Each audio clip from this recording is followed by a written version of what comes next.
Let's talk to an expert on this. Karen Stewart, CEO and President of Fairway Divorce Solutions, joins us on the phone right now. Karen, thanks for being here today. Well, thanks for having me. So, first of all, how unique is this? The couple, Chris and his ex-wife now, Chris and Shannon, have suggested that what they've done they think is extraordinary. Is it extraordinary that people divorce amicably? No, I think we're seeing actually, and I'm very excited to see the trend of people understanding that divorce, the process of divorce itself is not the place to be looking for vindication because of hurt feelings or bad behavior in a divorce. It's really the place to be going through a process where we're coming up with some good resolutions around money, and we're setting a platform to move forward and co-parent, and moving forward and to new beginnings after the ending of that relationship. And I think it's starting to redefine, which I've been such a cheerleader for over 10 years, redefining almost the word of divorce and understanding that the way we go through it can have either a positive effect generations to come or a negative one. And it's not to say we're advocating for divorce or anybody's advocating for divorce. It's a reality. People transition through relationships with and without kids. And so, yes, I'm a cheerleader. I think it's fantastic, and I actually think it's happening more than we realize. What about those who say divorce should be a last resort, an absolutely last resort, and the idea that we would make it easy and happy and positive, we're just encouraging something that should be avoided at all costs? Well, I don't think that anybody would actually be naive enough to say it's easy and happy. I think the reality is that divorce, in my opinion, should be the last resort. It seems that the kids are at the center of their decision to do it this way. I mean, they talk about how they don't want their kids to have to figure out which side of the auditorium to run to when they're finished their piano recital or whatever it is. So they're going to sit together, they're going to be there for the kids and whatnot.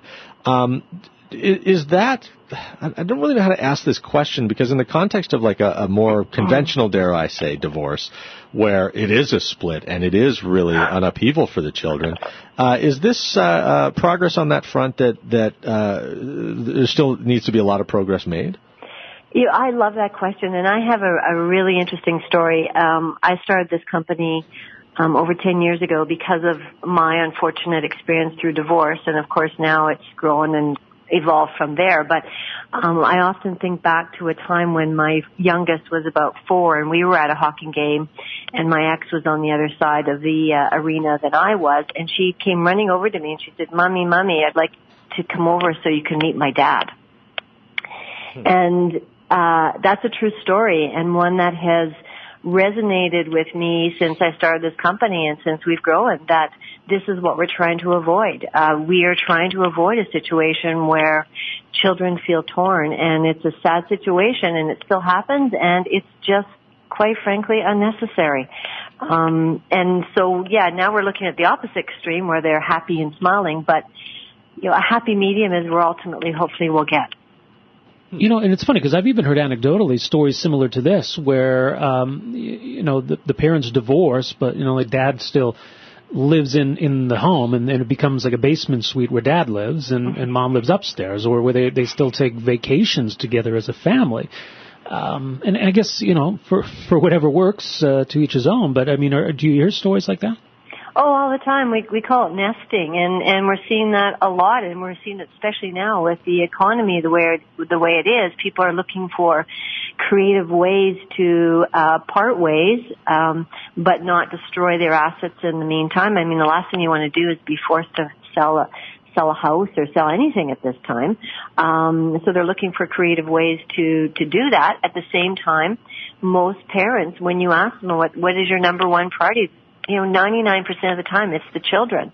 Mm-hmm. And we haven't done a good job in the past of creating a scenario where people can move through divorce, an ending of a relationship, and protecting the kids. We've done a dismal job of that. And so it's fantastic to start to see some conversation around how it is time for a better way. Do you feel, though, that this might... recognizing what your business is, do you feel that this promotes divorce, though? Because people look at it and say, why be miserable, or is there a way that we can hang on to all this collateral while we go through with this legal procedure? Well, I actually have quite a philosophy about that, and that's this. I think that divorces, unfortunately, are today a result of the way the divorces were poorly handled in the past. And if we can actually change the way that we start to go through divorce in a healthy, respectful way, we are going to mentor our children and our grandchildren to have more healthy relationships. And ultimately, I think that we will see less divorces. So it's an interesting twist, but if we really think about it, that's where we could be heading. If we do this right, the divorce rate will go down. That's an interesting thought. Karen, we'll leave it there. Appreciate your input on this story. Thanks so much for joining us. Thank you for having me. All right, Karen Stewart is CEO and President of Fairway Divorce Solutions, based here in Calgary.